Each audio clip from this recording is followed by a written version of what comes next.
मैं शिवम दुबे एक पुरातत्ववेत्ता हूँ और वर्तमान समय में मैं नागपुर विश्वविद्यालय में शोधार्थी हूँ। उसके साथ ही मैं सर्व पुरातत्व सॉल्यूशंस प्राइवेट लिमिटेड भोपाल का सीईओ हूँ और फाउंडिंग मेंबर हूँ। इसके अलावा मैंने अभी तक पिछले 12 वर्षों से मैं मध्य प्रदेश में ही पुरातत्व के क्षेत्र में काम कर रहा हूँ और विभिन्न संस्थाओं के साथ मैंने काम किया, सरकारी और गैर सरकारी दोनों संस्थाओं के साथ में। इसके साथ ही मैंने अब तक करीब 12 पुस्तकें और 25 से ज़्यादा शोध पत्र पब्लिश कर लिए हैं। इसके अलावा करीब 50 से ज़्यादा कॉन्फ्रेंसेस में मैंने रिसर्च पेपर्स पढ़े हैं और अभी जो मेरा एक्चुअल जो कॉन्सेप्ट चल रहा है वो ये है कि हम अपने हेरिटेज को, मॉन्यूमेंट्स को किस तरीके से सेव कर सकते हैं और ज़्यादा से ज़्यादा पब्लिकेशन पे कैसे ज़्यादा से ज़्यादा पब्लिकेशन हम कैसे कर सकते हैं और नई जो पीढ़ी आ रही है उनको लेकर के हम किस तरीके से आगे बढ़ सकते हैं। सुप्रभात। आज हमारे बीच शुभम दुबे जी मौजूद हैं, जो कि पुरातत्व वेत्ता हैं और ये महाकौशल के अंदर अपना बहुत अहम भूमिका निभा रहे हैं, जिसमें ये जितने भी हेरिटेज हैं इनको किस तरह से संरक्षित करना है इसके विषय में इनका बहुत बड़ा योगदान रहा है और निरंतर प्रयास करते हुए ये इस क्षेत्र में अपना योगदान दे रहे हैं। और लगभग 25 से ज्यादा इन्होंने पुरातत्व पे अपनी पुस्तकें लिखी हुई हैं, जो लेख इनका स्वयं है और इनके लेख लिखे हुए जितने भी लेख हैं उसमें इस चीज की गंभीरता दर्शाई गई है कि उसमें आज के समय पे क्या क्या समस्या आ रही है और कैसे हमें इस चीज को संरक्षण करना चाहिए। आगे हम शुभम जी से परिचय के साथ बात करते हैं। जी नमस्कार और आप सभी का धन्यवाद। यहाँ पर मैं आभारी रहूंगा जलम का, जिन्होंने मुझे जबलपुर में इनवाइट किया और मुझे मंदिरों के विषय में बात करने का एक मौका मिला वाजपेयी साहब के साथ में और बाकी लोगों के साथ में।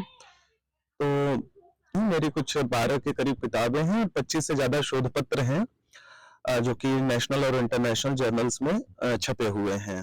बुंदेलखंड महाकौशल हमारा बुंदेलखंड के अंदर आता है, जिसमें कि बघेलखंड इस तरह के हमारे कई सारे शोध इन शैलियों में चल रहे हैं और इसमें आपके द्वारा मुख्य क्या क्या पुस्तकें लिखी गई हैं? जी बट बुंदेलखंड, महाकौशल और बघेलखंड ये तीनों अलग अलग रीजन्स हैं और ये तीन के तीन बहुत महत्वपूर्ण क्षेत्र हैं संपूर्ण भारत के पुरातत्व एवं इतिहास को समझने के लिए।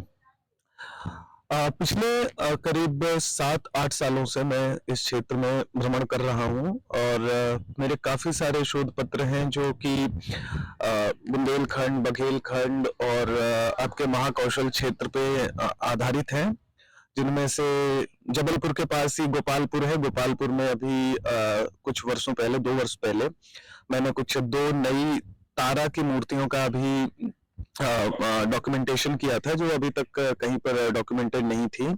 इसके अलावा और भी कई सारी साइट्स का मैंने डॉक्यूमेंटेशन किया है और विलेज टू विलेज सर्वेज भी काफी की। अभी रीवा का और मंडला जिले का, डिंडोरी का, इसके साथ में जबलपुर हुआ, कटनी हुआ, इन सब जगहों का, इन सब जिलों का मैंने ग्रामवार सर्वेक्षण किया है, जिसमें काफी सारी ऐसी जानकारियां प्राप्त हुई, ऐसे नए तथ्य सामने आए जिनको देख करके ये लगता है कि क्षेत्र बहुत ही ज्यादा वैभवशाली रहा था एक समय में और आज यहाँ पर काफी और भी बड़े स्तर पर शोध की आवश्यकता है।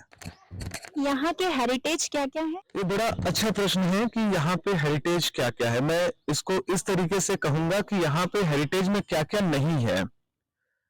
हम बात करते हैं मानव के विकास से। जिस समय मनुष्य हंटर गैदरर्स था, हंटर गैदरर्स मतलब कि जो यायावर तरीके से रहता था, घूमता रहता था और कंदराओं में रहता था, वहां से लेकर के, या फिर मैं कहूंगा उससे और पहले का, क्योंकि जो जबलपुर से one of the earliest fossil remains मिले हैं 1830s या फिर 1870s के आसपास में, मुझे ईयर बहुत अच्छे से याद नहीं है। उसके अलावा यहाँ पर आसपास के क्षेत्र में जैसे कटनी में झुंझुरी नाम की एक साइट है जहाँ से अपने को रॉक शेल्टर्स, रॉक पेंटिंग्स मिली हैं, और जबलपुर के आसपास में भी कई सारी साइट्स थी जहां पर रॉक पेंटिंग्स मिली थी। और अभी दुख का ये बात है कि यहाँ पर सिंस काफी बड़े पैमाने पर एक्सकवेशंस हो रहे हैं, स्टोन कटिंग वगैरह हो रही है, तो काफी सारी साइट्स खत्म हो चुकी हैं। लेकिन जो हमारे पास डॉक्यूमेंटेशन है उससे ये पता चलता है कि हमारा जो ये क्षेत्र है वो लोअर पैलियोलिथिक फेज से, क्योंकि नर्मदा की घाटी के अंदर बसा हुआ ये शहर है, ये क्षेत्र है, इधर से नर्मदा, दूसरी तरफ से सोन। तो सोन और नर्मदा नदी घाटी की जो सभ्यताएं रही हैं, जो यहाँ का पाषाण कालीन सभ्यता रहा है, वो पूरे भारत भर में वन ऑफ द अर्लीस्ट आप पार्ट के रूप में देख सकते हैं।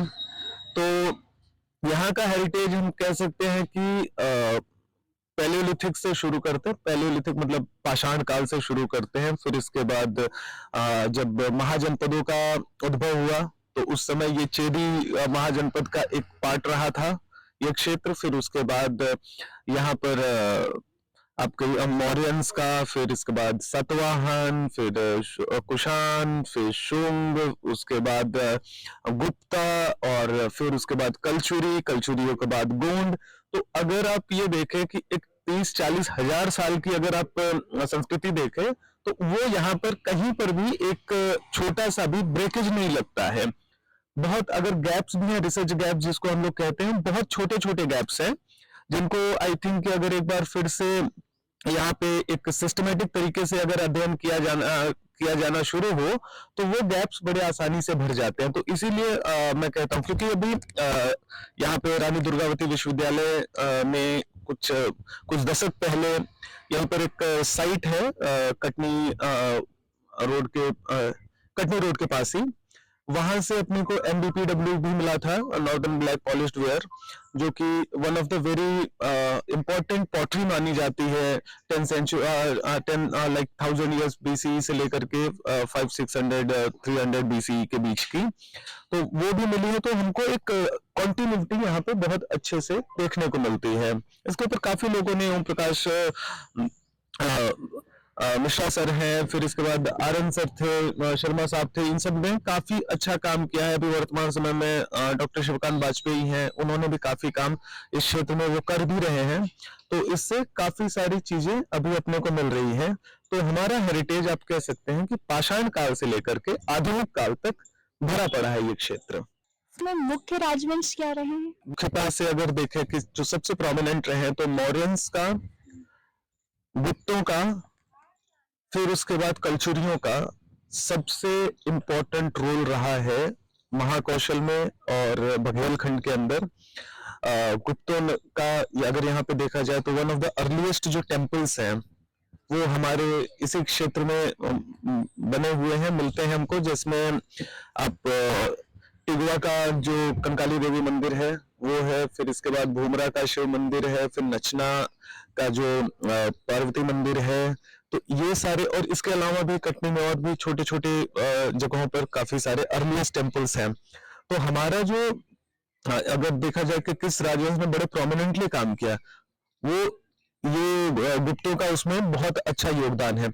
इसके साथ में एक चीज और ऐड करनी चाहिए कि ये इतना इम्पोर्टेंट क्षेत्र था और इतने इम्पोर्टेंट ट्रेड रूट पर ये बसा हुआ था कि अशोक भी यहाँ पर आके गया, और जिसका अभिलेख हमको रूपनाथ में, जो अशोक का माइनर रॉक एडिक्ट है, उसके अंदर अपने को पढ़ने को मिलता है कि अशोक भी यहाँ से होकर के गए थे। इसके साथ में ये जो ट्रेड रूट है बहुत इंपॉर्टेंट रहा है, जिसमें भरूच का स्तूप कोई नहीं भूल सकता, क्योंकि उसका जो इम्पोर्टेंस रहा है। बस दुख मुझे इस चीज का होता है कि भरूच स्तूप के जो प्रमुख एविडेंसेस थे या फिर आर्टिफैक्ट्स थे हमारे मध्य प्रदेश में नहीं है। एक दो पीसेज इधर उधर हैं, बाकी सारे के सारे जो है या फिर इलाहाबाद संग्रहालय में है, या फिर इंडियन म्यूजियम कोलकाता में है, या फिर जो छोटे मोटे और हैं वो विदेशों में है। एक दो कुछ पीसेज जो है अपना भारत कला भवन जो BHU का है। तो हमारे पास उनका कोई एविडेंस नहीं है। मैं इसका बहुत बड़ा पक्षधर हूँ कि अगर हमारे यहाँ का कोई धरोहर है, तो उसके कुछ न कुछ मास्टरपीसेस तो हमारे पास में भी होने चाहिए। तो भरूच हुआ, इसके साथ में और भी काफ़ी जगह हैं, जैसे यहाँ पे बरेठा करके एक जगह है, नरसिंहपुर जिले में। मैं रॉयल गजेटियर पढ़ रहा था, तब मुझे पता चला कि वहाँ से कई सारे जैन तीर्थंकरों की प्रतिमाएँ जो हैं, वो इंग्लैंड लेके जाई जा चुकी हैं। अभी वो वहां पर है, और यहाँ पर हमारे पास जो बची हुई है वो खंडित प्रतिमाएं बची हुई हैं, लेकिन जो मास्टर पीसेस थे वो सारे के सारे विदेश चले गए। तो अभी सरकार ने भी काफी अच्छा इसमें रोल प्ले किया है कि हमारी जितनी भी धरोहर है उसको धीरे धीरे हम वापस रिक्लेम कर रहे हैं, और ये एक अच्छा सराहनीय कदम है जिसके ऊपर हम सबको बात करने की आवश्यकता है। आपके हिसाब से राजवंशों के पहले क्या था? इस पर भी मैंने एक छोटा सा ग्लिम्स दे दिया था कि राजवंशों के पहले हमारे पास में आप महाजनपद के पहले आप बोलिए कि महाजनपद के पहले, महाजनपद के पहले भी हमारे यहाँ पे चालकोलिथिक साइट्स हैं, मतलब जो कॉपर एज जिसको फर्स्ट अर्बनाइजेशन कहते हैं उसकी भी साइट्स हैं। हमारे पास मेसोलिथिक हैं, हमारे पास आप कह सकते हैं कि पैलियोलिथिक के पूरे आप लोअर पैलियोलिथिक भी ले लो, अपर पैलियोलिथिक भी ले लो, मिडिल पैलियोलिथिक भी ले लो। तो हमारे पास एक बहुत अच्छी खासी और सुरक्षित संस्कृति है जो अभी वर्तमान समय में काफी हद तक नष्ट हो रही है। उसके पीछे का कारण भी ये है, क्रशर्स वगैरह बहुत बड़े कारण है जो हमारे ये हेरिटेज इस समय नष्ट हो रही है, क्योंकि जो पैलियोलिथिक साइट्स होते हैं वहां पर आपको देखने के लिए कुछ नहीं होता। आप आम जनमानस अगर जाएगा तो उसको सिर्फ पत्थर ही पत्थर दिखेंगे, लेकिन वो पत्थर जो है, जैसे जो ट्रेन लोग होते हैं उनको पता चलता है कि उसमें हस्त कुठार क्या है, उसमें ब्लेड क्या है, जो कि हमारे पूर्वजों ने शिकार आदि के लिए बनाए थे। तो इसलिए लोगों को पता नहीं चल पाता कि यहाँ पे क्या है, लेकिन हमारे पास में ऐसे बहुत भरी साइट्स, बरगी डैम के आसपास में पूरा भरा हुआ है आपका माइक्रोलिथ्स, तो पूरा का पूरा असेंबलेज अपने को देखने को मिलता है। हमारी जो ये विरासत है, मतलब ये काफी विशाल विरासत है जिसका लगभग ज्यादातर लोगों को पता भी नहीं है कि किस तरह से क्या है। तो इसमें एक आम जनमानस का क्या योगदान होना चाहिए और इस विरासत को बचाने के लिए हम क्या कर सकते हैं? ये बहुत इम्पोर्टेंट प्रश्न है, और मैं खुद चाहता हूँ कि इस प्रश्न के ऊपर बात हो, और यहाँ पर ही नहीं और भी बड़े प्लेटफॉर्म्स पे भी बात होनी चाहिए। इसको एक अंग्रेजी का टर्म है पब्लिक आर्कियोलॉजी, उसके ऊपर सबसे ज्यादा इस समय फोकस करने की आवश्यकता है। अब सीधी सी बात है, कोई सरकार मतलब दुनिया की कोई सरकार अपने हर एक सिंगल विरासत का संरक्षण नहीं कर सकती है, और भारत में तो वैसे भी नहीं पॉसिबल है, क्योंकि यहाँ पे शायद ही कोई एक ऐसा गांव होगा जिसके अंदर कोई ना कोई विरासत ना हो। डॉक्यूमेंटेड विरासतों की बात ही करें तो 50,000 से ज्यादा है पूरे देश भर में। तो वो संभव नहीं है कि सरकार इसको बचाए। सरकार जहां पे अपना काम है वहां पर अपना कार्य कर रही है, कंजर्वेशन, प्रिजर्वेशन, केमिकल ट्रीटमेंट्स, काफी सारी चीजें कर रही है, लेकिन वास्तविकता में वो विरासत है कहाँ? वो हमारे गांव में है। हमारे गांव में अगर कोई विरासत है तो मतलब वो हमारी है, और जब हमारा आम जनमानस ये सोचने लगेगा कि विरासत जो है हमारी है, हमारे घर की है, तो उन विरासतों का संरक्षण ऑटोमेटिक होना चालू हो जाएगा। आप सीधी सी बात आप ये समझिए कि मान लीजिए हमारे दादा ने कोई घर बनवाया, क्या हम उस घर को गंदा करने का काम करते हैं? उसको तोड़ने का काम करते हैं? क्या हम उसकी इज्जत नहीं करते? हम करते हैं। तो उसी तरीके से अगर मान लीजिए हमारे गांव में कोई एक मंदिर है, अब सोचिए कि आप वहां पे पुश्तों से रहते आ रहे हैं, क्या पता उस मंदिर में आपके किसी परिवार का कोई योगदान हो, वो तो आप ही का है ना। तो आपका जब है तो आप ही सबसे बड़े व्यक्ति हैं जो उसका संरक्षण कर सकते हैं और उसको आप सुरक्षित रख सकते हैं। इसमें एक चीज और, जो मतलब ये हल्का-सा धार्मिक पुट है और मैं इसमें मतलब कोई किसी तरीके से बुराई नहीं कर रहा हूँ, लेकिन हमको एक आदत अभी बदलने की आवश्यकता है। आपने बड़ा अच्छा-सा प्रश्न पूछा कि यहाँ पर कौन-सी संस्था है, अगर बच्चे पढ़ना चाहें तो कहाँ पे जा सकते हैं? इस विषय पे ऐसा है कि मेरे पास जबलपुर से बहुत सारे बच्चों का फ़ोन आता है, मैसेज आता है कि सर हमको पुरातत्व करना है, लेकिन हम कहाँ से पढ़ें? और ना चाहते हुए भी मुझे उनको बोलना पड़ता है कि आप पूना के डेक्कन कॉलेज में या फिर एमएसयू या फिर ज़ेवियर्स या फिर बीएचयू, इलाहाबाद, आप यहाँ जा सकते हैं पढ़ने के लिए। ये बड़ा एक संजीदा विषय है और दुःख का विषय है जबलपुर के लिए स्पेशली कि हमारे यहाँ पर पुरातत्व का विश्वविद्यालय तो है। विश्वविद्यालय है रानी दुर्गावती विश्वविद्यालय, जिसके अंदर पुरातत्व का विभाग तो है और इस विभाग की बहुत पुरानी लेगेसी भी है। इनके पास संग्रहालय है, बढ़िया पुस्तकालय है, सब कुछ है। बस एक चीज की कमी है, पढ़ाने वाले शिक्षक की। और मुझे यहाँ पे अभी हाल के कुछ सालों में यहाँ से विश्वविद्यालय या डिपार्टमेंट से कुछ बढ़िया शोध पत्र, कुछ बढ़िया पुस्तकें, कुछ बढ़िया शोध कार्य अभी तक एकेडमिक वर्ल्ड में देखने को नहीं मिला, जो कि एक बहुत ही दुखद विषय है, क्योंकि एक ऐसा डिपार्टमेंट जहाँ से इतने बड़े लोगों ने काम किया, एक्सकवेशंस किए, हमारे पास इतनी पूरा सामग्रियां पड़ी हुई है, ककरहटा का पूरा जो एक्सकवेटेड मटेरियल है वो है, तेवर के कितने मटेरियल्स हैं, स्कल्पचर्स हैं, बहुत समृद्ध म्यूजियम और डिपार्टमेंट है। लेकिन इस पे मुझे नहीं पता कि पॉलिसी मेकर्स ने क्यों यहाँ पर फोकस नहीं किया है और क्यों यहाँ पर डिपार्टमेंट्स इतना बेहतरीन नहीं है कि लोग यहाँ पर आकर के पुरातत्व का अध्ययन कर सकें। तो मुझे ऐसा लगता है कि हमारे जो क्षेत्र के लोग हैं, जितने भी लोग हैं, जो भी ये इंटरव्यू देखे सुने,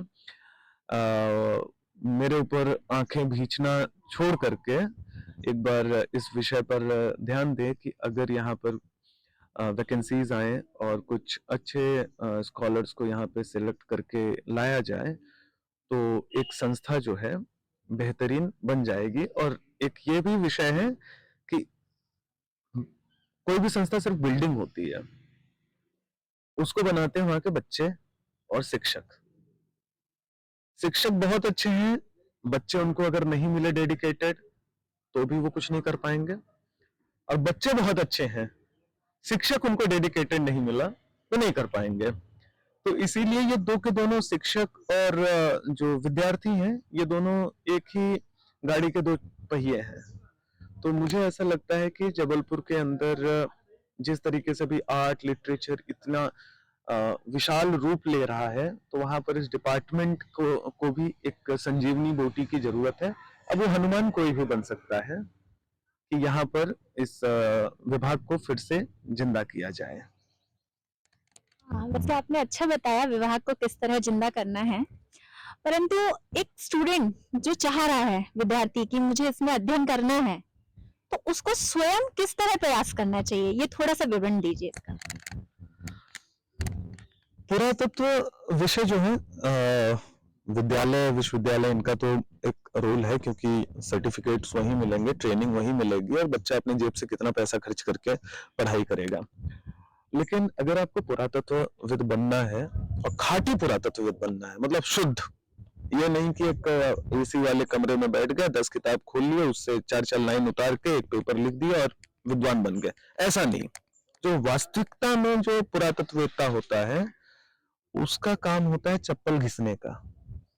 जब तक आप साल में 2 जोड़ी जूते नहीं घिस रहे हैं, मतलब आप काम नहीं कर रहे हो, सीधी सी बात है।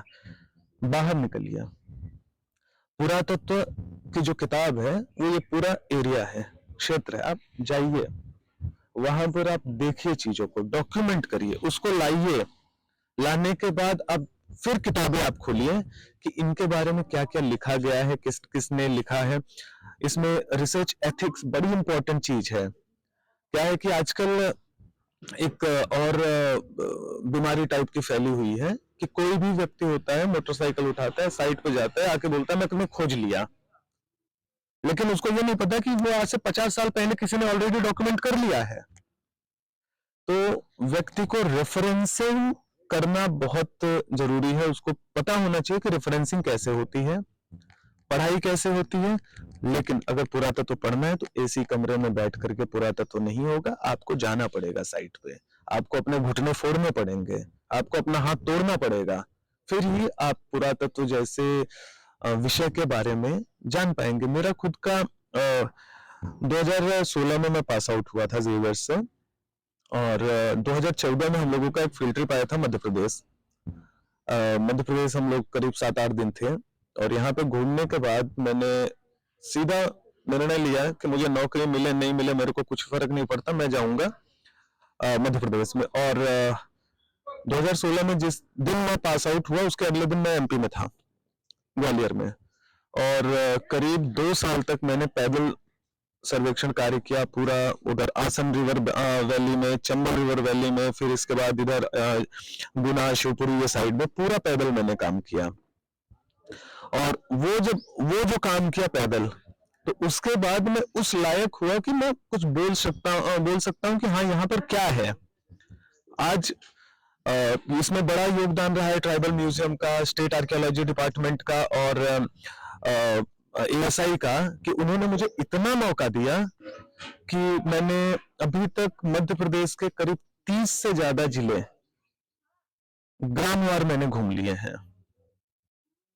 हर गांव में जाता हूँ, मेरे पास पूरा एक फॉर्मेट रहता है, उस फॉर्मेट में अपन नाम लिखते हैं, क्या है, कहाँ पे कैसा है, फोटोग्राफ्स लेते हैं, उसको सेव करते हैं हार्ड डिस्क के अंदर। तो आज आप मेरे से बोलोगे कि यहाँ पर बहोरी बंद में क्या है, मैं बता सकता हूँ कि हाँ बहोरी बंद में आप यहाँ जाओगे, ऐसे जाओगे तो वहां पे ये चीज है। ये तभी संभव हो पाएगा जब आप जाओगे। कई बार ऐसे होते हैं कि जब ये एसी कमरे में बैठ कर जब इतिहास लिखा जाता है या फिर पुरातत्व लिखा जाता है, तो कोई मूर्ति है दाईं तरफ, वो लिख देंगे बाईं तरफ, क्योंकि गई नहीं है। तो विजुअल आपका होना बहुत जरूरी है। और जो विद्यार्थी है पुरातत्व का, उसको एक्चुअली हाइपोथेसिस बिल्ड करना आना चाहिए। ये है तो क्यों है, प्रश्न पूछना आना चाहिए। जब तक आप प्रश्न, क्या है कि कई बार ऐसा होता है कि अगर गुरुजी से प्रश्न पूछा तो गुरुजी नाराज हो जाएंगे। नाराज हो जाएंगे तो सिर्फ नाराज ही होंगे ना, वो उससे ज्यादा गुरुजी कुछ कर नहीं सकते। और आप गुरुजी को नाराज न करने के चक्कर में आपने अपना पूरा का पूरा जीवन बर्बाद कर लिया। तो गुरुजी से प्रश्न पूछिए। हमारा उपनिषद भी कहता है कि आप प्रश्न पूछिए। और एक चीज और यह है कि कोई भी प्रश्न छोटा बड़ा नहीं होता, कोई भी प्रश्न इडियोटिक नहीं होता, हर प्रश्न में कुछ ना कुछ सेंस होता है। ये डिपेंड करता है कि सामने वाला उस प्रश्न को किस तरीके से ले रहा है। तो बच्चों को प्रश्न पूछना आना चाहिए, बच्चों को बाहर निकलने की आवश्यकता है। और ये चीज भी बहुत इंपॉर्टेंट है कि अरे ये चीज मैंने देखी कि कई लोग बोलते हैं कि अरे तुम तो लड़की हो, तुम कैसे जाओगे फील्ड पे। इस चीज से बाहर आने की आवश्यकता है। आप कोई नहीं होते हो ये डिसाइड करने वाला कि कोई लड़की है तो काम नहीं कर पाएगी, वो हमसे बेहतर करती है। और पुरातत्व विषय की सबसे ज्यादा खूबसूरती जो है वो ये है कि हमारे पास में 60% से ज्यादा लड़कियां हैं फील्ड में। तो हम कोई नहीं होते डिसाइड करने वाले कि कोई लड़की है तो फील्ड पे जाएगी कि नहीं जाएगी। सबको निकलना चाहिए। आप घूमिए, राहुल सांकृत्यायन को आप लोग पढ़िए एक बार, उनका एक है पुरातत्व के ऊपर एक बड़ी अच्छी सी किताब है, मैं उसका पुरातत्व एक किताब है, I'm forgetting, आप लोग राहुल सांकृत्यायन का नाम डाल करके आप सर्च कर सकते हैं। उन्होंने लिखा है कि कैसे घुमक्कड़ी के साथ पुरातत्व करिए। राकेश तिवारी सर जो कि फॉर्मर डीजी हैं, उनकी किताब है ये दिल्ली में डगमग। तो आप उनका पढ़िए। वो उस समय आज से 30-40 साल पहले वो गंगा पूरा का पूरा गंगा का सर्वेक्षण नाव में बैठ करके कर लिए थे। तो हमको वो चीज समझने की आवश्यकता है। किताब है ये काशी से वोल्गा तक, या फिर ऐसी एक किताब और है, उसको आप लोग पढ़िए। बहुत सारी चीजें हैं, घूमिए, निकलिए, अपने आप को जरा स्पेस दीजिए, चीजों से बाहर निकलिए। ये फोन जो जिस पे रिकॉर्ड भी हो रहा है, जिसके ऊपर हम लोग लगातार रील देखते रहते हैं, उससे भी बाहर आने की जरूरत है। हम लोग क्या है कि दिमाग कुंद कर देता है। तो यही है, बच्चे करेंगे तो अच्छा काम करेंगे, नहीं करेंगे तो बाकी सारे काम तो है ही है, वो कर लेंगे। आप आम जनमानस को क्या मैसेज देना चाहेंगे कि हम अपने इस प्रकृति की सौंदर्यता को, मतलब जो भी हेरिटेज है, मतलब ये अपने आप में एक बहुत अद्भुत सौंदर्य है। मतलब जो उस समय का स्ट्रक्चर था या जो निर्माण था वो शायद वास्तव में अब कोई कर नहीं सकता। शायद ही कोई आर्किटेक्ट हो जो उस चीज को लाए, नहीं हो सकता। और इतने सालों साल पुरानी विरासत है ये, जो आज भी बहुत मजबूती से खड़ी हुई है। लेकिन उसमें मैं एक चीज महसूस कर रही हूँ, जो काफी समय से मेरा खुद का ध्यान उस तरफ केंद्रित हो रहा है। वो विषय ये है कि अगर उस हेरिटेज में थोड़ा भी कुछ यहाँ वहाँ बिल्डिंग में डैमेज हो जाता है, तो हम उसको ठीक करने की अपेक्षा उसको पूरा खत्म करने का प्रयास करते हैं। तो इस चीज को हम कैसे रोक सकते हैं और इसमें आम जनमानस का क्या योगदान होना चाहिए, जो सरकार का ध्यान भी अपनी तरफ इस ओर ज्यादा से ज्यादा केंद्रित कर सके? जी, उसके लिए देखिए 2-3 चीजें हैं। प्रकृति का संरक्षण और संवर्धन तो बड़ी बहुत इंपॉर्टेंट चीज है। अब प्रकृति बचाए, आज आम जनमानस क्या कर सकता है कि बाहरी व्यक्ति कोई आ रहा है, आपकी प्रकृति के साथ अगर वो खेल रहा है तो रोकिए उसको, मना करिए। आपने लोगों को अपना लीडर बनाया है तो उनसे आप ये अपेक्षा कर सकते हैं कि वो आपके तरफ से खड़ा हो, उसको किसी भी प्रकार का चोला मत पहनाइए। प्रकृति जो है उसके अंदर सब रहते हैं, किसी एक की वो विरासत नहीं है, सबकी साझी विरासत है। तो कहीं पर भी आप इस तरीके का जो हमारा जो लोकल पॉपुलेशन है कहीं पर देखें, उसको उसका विरोध करना चाहिए, प्रश्न पूछना चाहिए, पहली चीज। दूसरी चीज कि अगर आपके यहाँ पे कोई हेरिटेज है जिसका क्षरण हो रहा है, आप किसी भी जिले का जो डिस्ट्रिक्ट मजिस्ट्रेट होता है और एसडीएम होते हैं या फिर एडीएम होते हैं, वो वहां के पुरातत्व संघ के हेड होते हैं, आप उनको लेटर लिख सकते हैं। अगर वहां से कोई जवाब नहीं आता तो आम जनमानस जो है प्रदेश पुरातत्व को ईमेल लेटर्स लिख सकता है, एएसआई को लिख सकता है। इसके अलावा इंटैक और ऐसी कुछ संस्थाएं हैं जिनको वो लिख सकता है कि यहाँ पे कंजर्वेशन का काम है, करिए। और लेटर का मतलब ये नहीं होता कि एक लेटर लिख के खत्म कर दो, कंटिन्यू लेटर लिखते रहिए, पहली चीज। दूसरी चीज, उस लेटर में नेतागिरी ना हो। आप कोई ऐसे ना करिए कि नहीं करोगे तो ये कर दूं, ये सब करने की आवश्यकता नहीं होती। आप एक बार नहीं, 2 बार नहीं, 3 बार नहीं, 4 बार नहीं, 10 बार में आदमी मान जाएगा, वो हो जाएगा काम।